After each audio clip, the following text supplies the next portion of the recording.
paying of bandits isn't just a bad policy, it is a total surrender.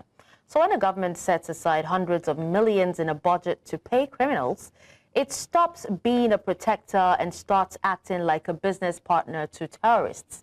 It is a massive slap in the face of every law-abiding citizen. So instead of using that money to fix broken schools or clinics, the state is effectively rewarding the same people who are destroying those very communities, making kidnapping and violence a profitable career path funded by the public.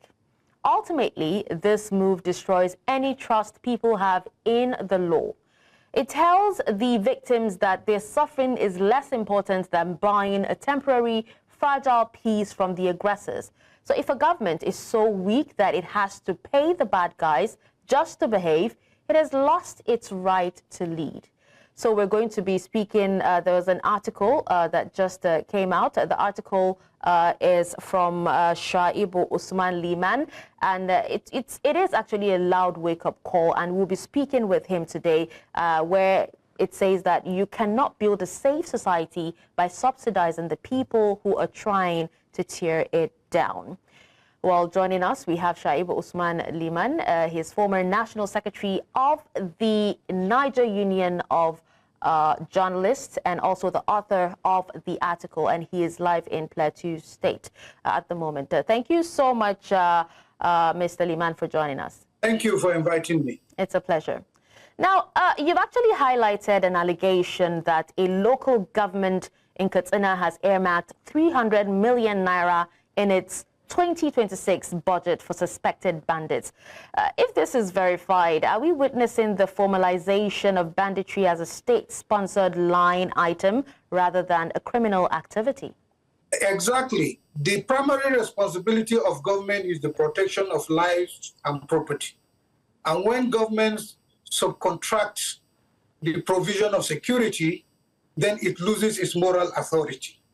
You cannot, as a government, invest in lawlessness today and hope to reap peace tomorrow.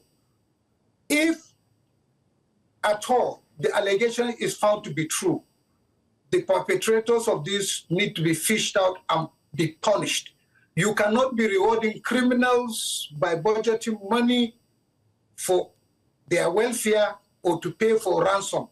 It is wrong and it shouldn't be encouraged. This is not good governance. This is not the quest for security. But I think, and I'm afraid that we may even have some bandits in government. And that is perhaps why we are seeing this today. It is wrong, and I think it's a very criminal thing to do. All right. So, Mr. Liman, Nigeria's Minister of Defense, I remember Christopher Musa, has actually been vocal that there should be no negotiated settlements and no ransom payments. So if a local government is budgeting for these groups, has the central authority in Abuja completely lost control over the security architecture of the states?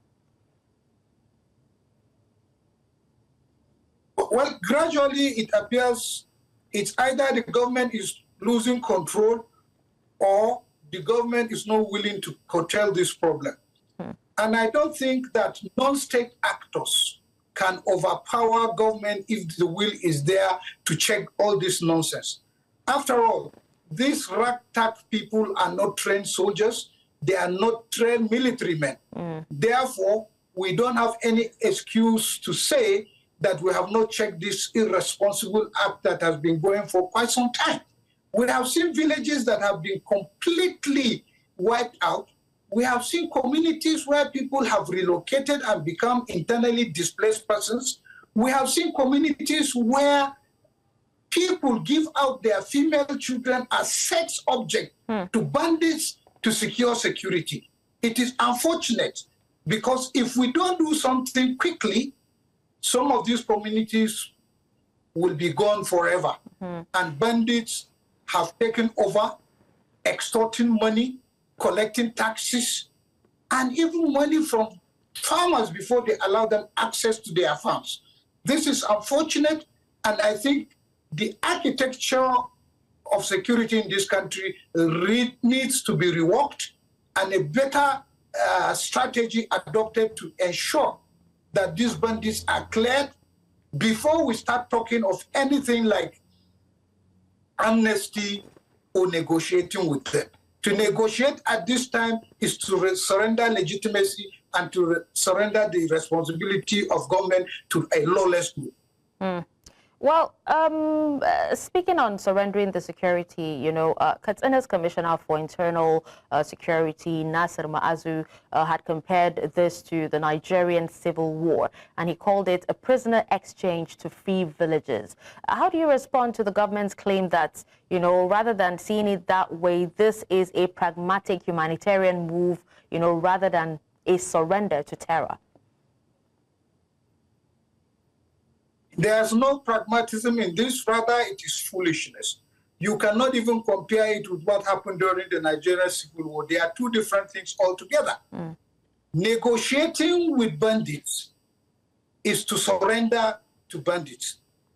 We are negotiating with people that have visited a lot of harm, a lot of hardship, a lot of pain. The victims of banditry are there. They are watching.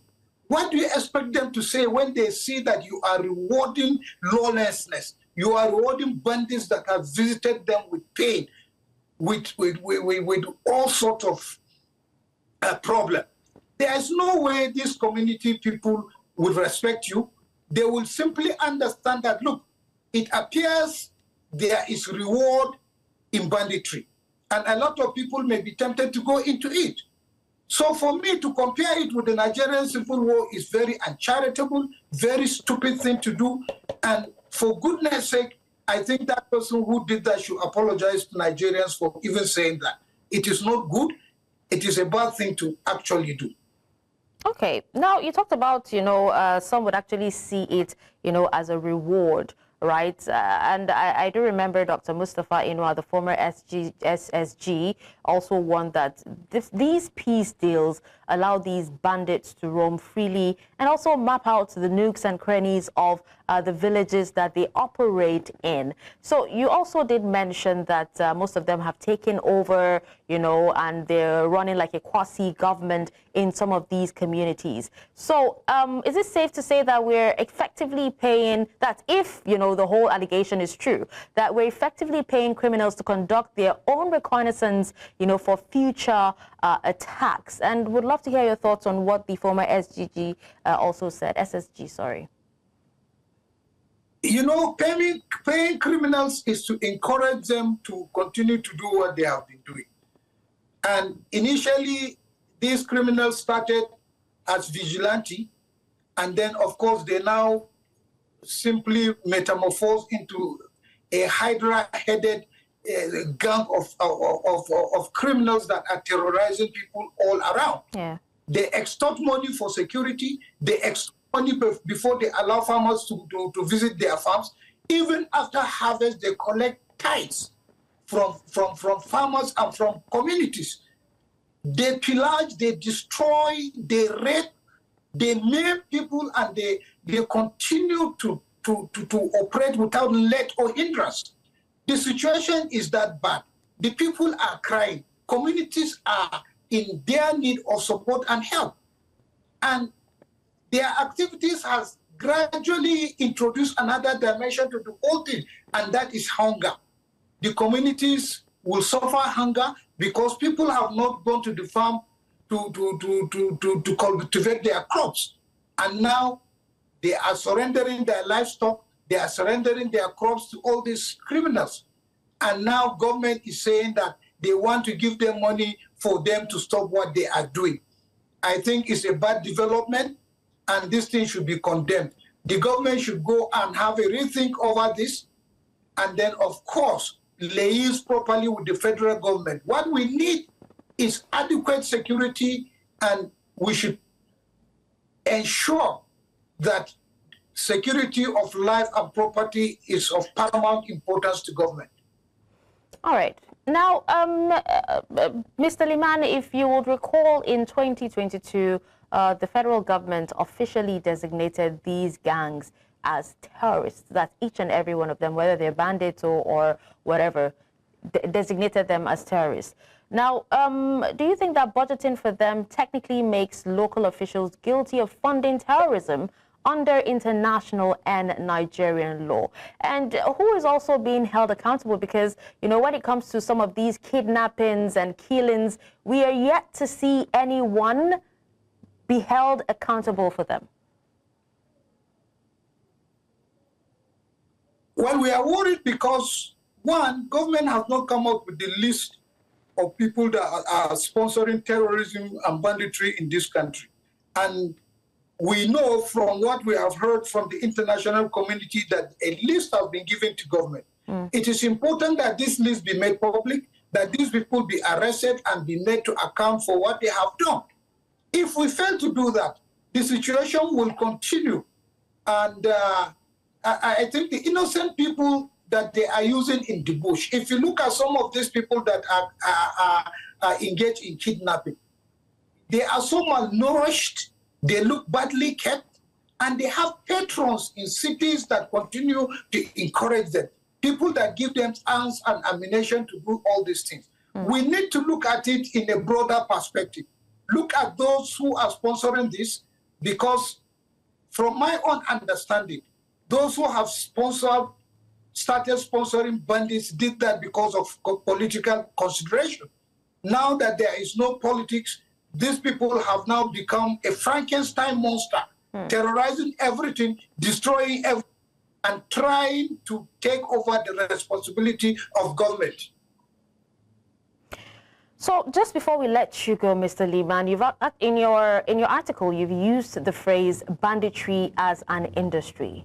You know, and we've actually seen, in fact, in the beginning of 2026, just this month, we've seen fatalities in the first month already. How much of the surge, I'm not even talking about, especially that in Kujama, right? I'm not even talking about the one in Kogi State that happened in December. So how much of this surge is directly fueled by the knowledge that the government is willing and able and ready to pay them once these kidnappings are successful?